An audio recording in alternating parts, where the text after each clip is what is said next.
അല്ല, വടിയിട്ട് പാമ്പാക്കുന്ന രംഗം 3 സമയത്ത് വന്നിട്ടുണ്ട്. മൂസ അലൈഹി സ്വലാത്തു വസ്സലാം വടി നിലത്തിട്ട് പാമ്പാക്കുന്ന രംഗം 3 ഇടത്തുണ്ട്. അതിൽ ഒന്നാണ് ഇപ്പോൾ ഇത്. ഇവിടെ അള്ളാഹു സുബ്ഹാനഹു വ തആല ഇത് തദ്രീബ് ചെയ്യിപ്പിക്കാണ്. കാരണം ഫിറഔൻ്റെ അടുക്ക പോയിട്ട് വടിയിട്ടിട്ട് പിന്നെ മൂസ അലൈഹി സ്വലാത്തു വസ്സലാം അവിടുന്ന് ഓടിയിട്ടുണ്ടെങ്കിലും പിന്നെ ഫിറഔനും കൂട്ടർക്കും എന്താ ഇതൊരു വലിയ രംഗമാവും. അപ്പോൾ അതുകൊണ്ട് അള്ളാഹു സുബ്ഹാനഹു വ തആല അവിടുന്ന് പേടിച്ച് ഓടണ്ടെന്ന് വിചാരിച്ചിട്ടാണ് ഇവിടുന്ന് എന്ത് ചെയ്യണത്, ഈ വടിയിട്ടിട്ട് പാമ്പാക്കണത്. അതൊന്ന്. തൂർ പർവ്വതത്തിൻ്റെ താഴ്വാരത്തിൽ വലൈക്കും സലാം വടിയെറിഞ്ഞ് പാമ്പാക്കിയതാണ് ഒരു രംഗം. രണ്ടാമത്തേത് ഇവിടെ എപ്പോഴാണ്? ഫിറഔൻ്റെ മുന്നിൽ, ഫിറഔൻ്റെ അടുക്കൽ വെച്ചിട്ട് പിന്നെ ഫിറഔന് ഞാൻ ബയ്യീനത്ത് കൊണ്ടുവന്നിട്ടുണ്ട് എന്ന് പറഞ്ഞപ്പോൾ എന്താണ് ആ ബയ്യീനത്ത് എന്ന് പറഞ്ഞപ്പോൾ ഫൽക അസ ഫഇദാ ഹിയ സുർബാനുൻ മുബീൻ, വടിയിട്ടു, അപ്പോൾ വടി വ്യക്തമായ ഒരു സർപ്പമായി മാറി എന്നുള്ളതാണ്. മൂന്നാമത്തേത് സാഹചര്യങ്ങളുടെ മുമ്പിൽ പിന്നെ മരണക്കാരെ ഒരു പിന്നെ ദുഹൻ എന്ന് പറഞ്ഞത് ദുഹാ സമയം ആളുകളെ ഒരുമിച്ച് കൂട്ടിയിട്ട് മരണക്കാരുടെ മുമ്പിൽ നടത്തിയ ആ വടിയിട്ട് പാമ്പാക്കൽ 3 സ്ഥലത്ത് എന്ത് ചെയ്തിട്ടുണ്ട്, പാമ്പിനെ വടിയെ പാമ്പാക്കിയ സംഭവം ഉണ്ടായിട്ടുണ്ട്. അപ്പോൾ ഇവിടെ അതിൽ ആദ്യത്തേതാണ് ഇപ്പോൾ ഇവിടെ അള്ളാഹു സുബ്ഹാനഹു വ തആല പറഞ്ഞത്. അതിനെ തുടർന്ന് അടുത്ത അള്ളാഹുവിൻ്റെ ഒരു വലിയ ദൃഷ്ടാന്തം മൂസ അലൈഹി സ്വലാത്തു വസ്സലാമക്ക് പ്രകടിപ്പിക്കുകയാണ്. അതെന്താണ്? അള്ളാഹു പറയണം വദ്മും യദക ഇലാ ജനാഹിക് തഖ്റുജു ബൈദാഅ മിൻ ഗൈരി സൂഇൻ ആയതൻ ഉഖ്റ. വദ്മും എന്ന് പറഞ്ഞാൽ ദമ്മ് എന്ന് പറഞ്ഞാൽ ജമ, ചേർക്കുക. വദ്മും താങ്കൾ ചേർക്കുക. അല്ലാഹു സുബ്ഹാനഹു വ തആല മൂസ അലൈഹി സ്വലാത്തു വസ്സലാമയോട് പറയണം വദ്മും വജ്മ എന്നർത്ഥം. താങ്കൾ ചേർക്കുക. യദക താങ്കളുടെ യദ് കയ്യിനെ, ഇലാ ജനാഹിക് താങ്കളുടെ ജനാഹിലേക്ക്. ജനാഹ് എന്ന് പറഞ്ഞിട്ടുണ്ടെങ്കിൽ ജമ്പ് പാർശ്വത്തിന് പറയും, അദുദ് കണങ്കയ്യിന് പറയും, പിന്നെ ഇബത്ത് എന്ന് പറഞ്ഞാൽ എന്താ ഇബത്ത്? ഹദീസിൽ കാണാം റസൂലുള്ളാഹി സ്വല്ലല്ലാഹു അലൈഹി വസല്ലം തങ്ങൾ ദുആ ചെയ്യുമ്പോൾ 2 കൈകളും ഉയർത്തി. എത്രത്തോളം ഉയർത്തി? ബയാദുൽ ഇബത്ത് കാണുവോളം ഉയർത്തി എന്നാണ്. ഇബത്ത് എന്ന് പറഞ്ഞാൽ ഈ കക്ഷം, അതിൻ്റെ ബയാദ് എന്ന് പറഞ്ഞാൽ വെള്ള കാണുവോളം റസൂൽ സ്വല്ലല്ലാഹു അലൈഹി വസല്ലം തങ്ങൾ കൈ ഉയർത്തി എന്ന് കാണാം. അപ്പോൾ ഇബത്ത് എന്ന് പറഞ്ഞാൽ കക്ഷഭാഗം. അപ്പോൾ വദുവും യദക താങ്കളുടെ കയ്യിനെ താങ്കൾ ചേർത്ത് പിടിക്കുക. ഇല ജനാഹിക താങ്കളുടെ ജനാഹിലേക്ക്, കണങ്കൈയിൻ്റെ ഭാഗത്തേക്ക് അല്ലെങ്കിൽ പാർശ്വത്തിലേക്ക് അല്ലെങ്കിൽ താങ്കളുടെ കക്ഷഭാഗത്തേക്ക്.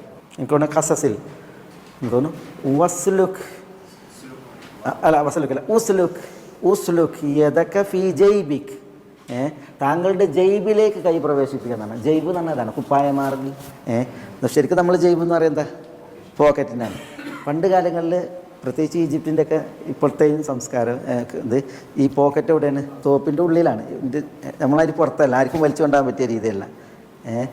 പണം സൂക്ഷിക്കാനാണല്ലോ. അപ്പോൾ അത് സൂക്ഷിക്കാൻ ഏറ്റവും ഭദ്ര എപ്പോഴാണ്? ഇത് ഉള്ളിലാകുമ്പോഴാണ്.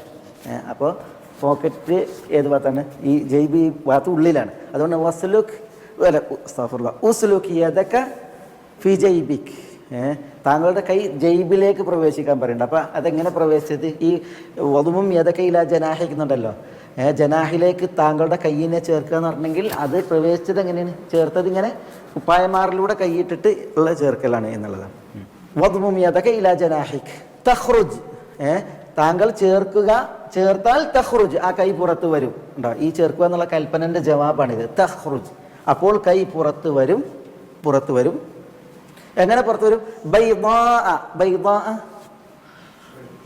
എന്ന് പറഞ്ഞാൽ വെളുത്ത നിലക്ക്, വെളുത്ത്.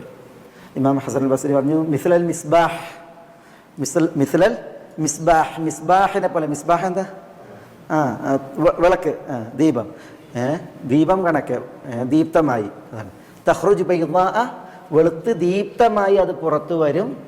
മിൻ ഗൈരി സൂഇൻ, യാതൊരു സൂവുമില്ലാതെ. സൂ എന്ന് പറഞ്ഞാൽ മോശമായ അവസ്ഥയാണ്. ചിലർ പറഞ്ഞ രോഗം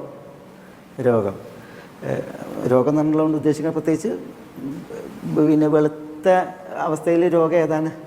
പാണ്ടാണ്.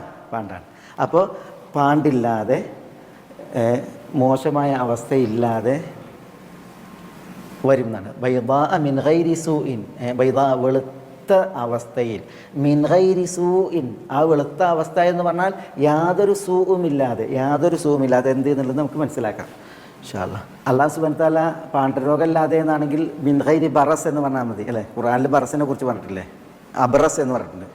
ആര് വിഷയത്തിലാണ് അബ്രസ് പറഞ്ഞത്? ഈസാ അലൈഹി സ്വലാത്തു വസ്സലാം ബറസുള്ള ആളുകളെ ചികിത്സിച്ചു എന്നുള്ള അർത്ഥത്തിലാണ്.